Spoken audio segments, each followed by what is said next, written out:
एप्रिलचा महिना म्हणजेच खरं तर उन्हाने तापायला सुरुवात व्हायची वेळ. पण यंदा चित्र काहीतरी वेगळंच आहे. दुपारी बाहेर पडलं की उन्हाऐवजी आकाशात काळे ढग दिसतायत आणि काही मिनिटातच हवामान इतकं बदलतंय की थेट गारांसह पाऊस कोसळतोय.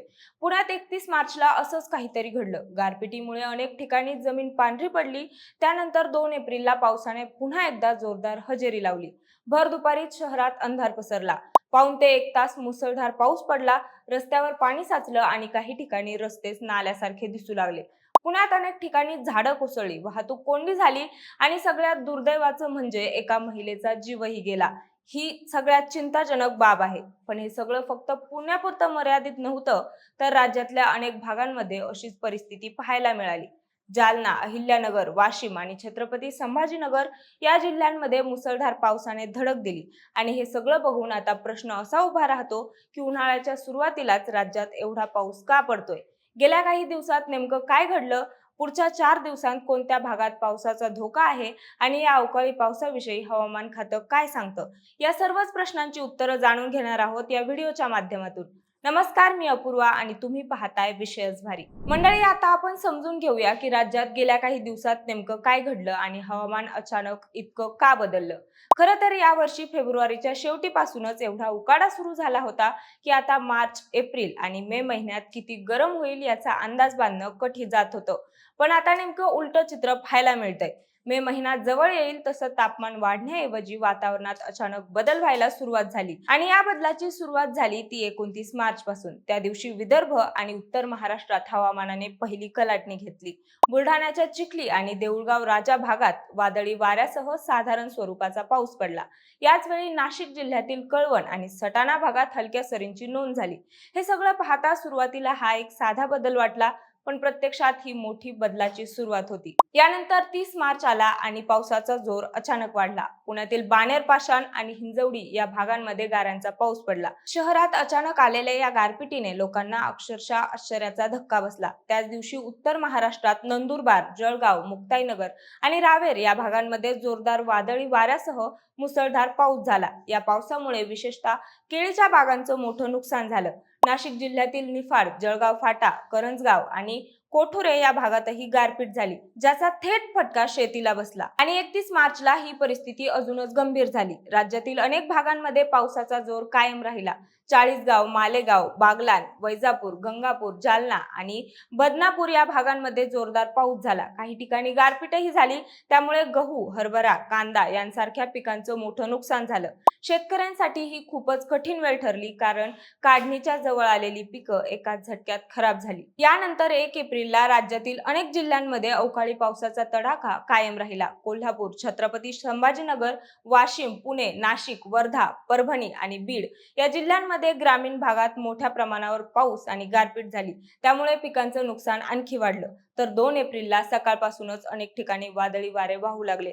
वातावरणात एक प्रकारची अस्थिरता जाणवत होती. दुपारनंतर पुणे, नंदुरबार, रायगड, वर्धा, धाराशिव, कोल्हापूर, नागपूर, भंडारा, वाशिम, धुळे आणि जळगाव या भागांमध्ये मुसळधार पावसाने जोर धरला.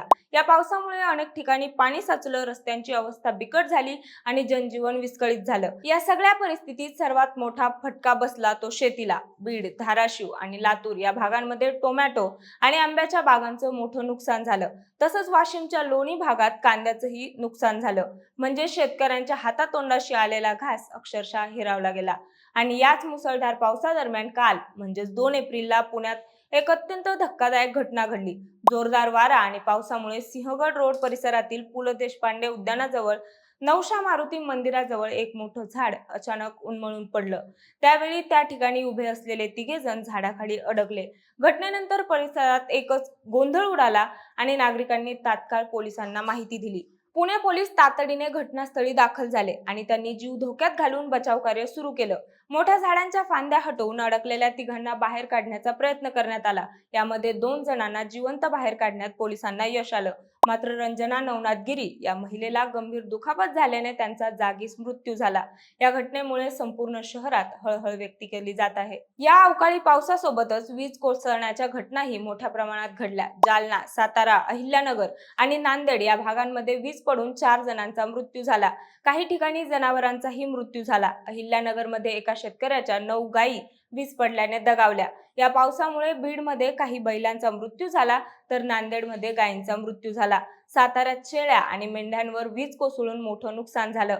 तसंच जालना जिल्ह्यातील अंबड तालुक्यात 2 तरुण झाडाखाली थांबले असताना वीज कोसळली आणि त्यांचा जागीच मृत्यू झाला. तर साताऱ्यात एका महिलेचा वीज कोसळून मृत्यू झाला. अशा घटनांमुळे अनेक कुटुंबांवर दुःखाचा डोंगर कोसळलाय. या सगळ्या पार्श्वभूमीवर आता मुख्य प्रश्न उभा राहतो, तो म्हणजे एप्रिलमध्ये तापमान वाढायला हवं असताना इतका पाऊस का पडतोय? याचं कारण हवामान तज्ज्ञांनी स्पष्ट केलंय. त्यांच्या मते उत्तर आणि वायव्य भागात एकाच वेळी 2 वेस्टर्न डिस्टर्बन्स सक्रिय झाले. त्यामुळे उत्तरेकडून थंड वारे खाली आले आणि त्याच वेळी अरबी समुद्राकडून ओलसर वारे मध्य भारतात आले. हे दोन्ही वारे एकत्र आल्यामुळे वातावरणात अस्थिरता निर्माण झाली आणि मोठ्या प्रमाणावर ढग तयार झाले. त्यामुळे राज्यात पाऊस आणि गारपीट झाली. आता पुढच्या काही दिवसांचा अंदाज समजून घेणं ही तितकंच महत्त्वाचं आहे. हवामान खात्याने 3 एप्रिलसाठी जळगाव, छत्रपती संभाजीनगर, जालना, परभणी, हिंगोली, बीड आणि अहिल्यानगर या जिल्ह्यांना ऑरेंज अलर्ट दिला आहे. या भागांमध्ये विजांसह जोरदार पावसाची शक्यता आहे. तर बुलढाणा, अकोला, अमरावती, यवतमाळ, चंद्रपूर, गडचिरोली, नांदेड, लातूर, धाराशिव, सोलापूर, पुणे, नाशिक आणि धुळे या सर्व भागांमध्ये येलो अलर्ट देण्यात आला आहे. तसंच 4 एप्रिललाही अनेक जिल्ह्यांमध्ये येलो अलर्ट कायम राहणार आहे. म्हणजेच काही ठिकाणी हलका ते मध्यम पाऊस पडू शकतो. हवामान खात्याच्या अंदाजानुसार 5 एप्रिल पासून हा पाऊस कमी होईल, पण काही भागांमध्ये रिमझिम सुरू राहण्याची शक्यता आहे. 6 एप्रिलला हा पावसाचा पट्टा विदर्भाकडे सरकण्याचा अंदाज आहे. या काळात वादळी वारे, विजा, गारपीट होण्याची शक्यता आहे. त्यामुळे शेतकऱ्यांनी विशेष काळजी घ्यावी, झाडाखाली थांबणं टाळावं आणि आपल्या पिकांचं संरक्षण करावं. एकूणच पाहिलं तर राज्यात पुढचे काही दिवस हवामान अस्थिर राहणार आहे. तापमान वाढण्याऐवजी पावसाचा प्रभाव जाणवणार आहे. त्यामुळे प्रत्येकाने सतर्क राहणं गरजेचं आहे. हेच या सगळ्या घटनांमधून स्पष्ट होतं. बाकी मंडळी, हवामानातील या बदलाबद्दल तुम्हाला काय वाटतं ते आम्हाला कमेंटच्या माध्यमातून नक्की सांगा आणि सोबतच आपल्या विशेष भारीच्या YouTube चॅनलला सबस्क्राईब करायला विसरू नका. धन्यवाद.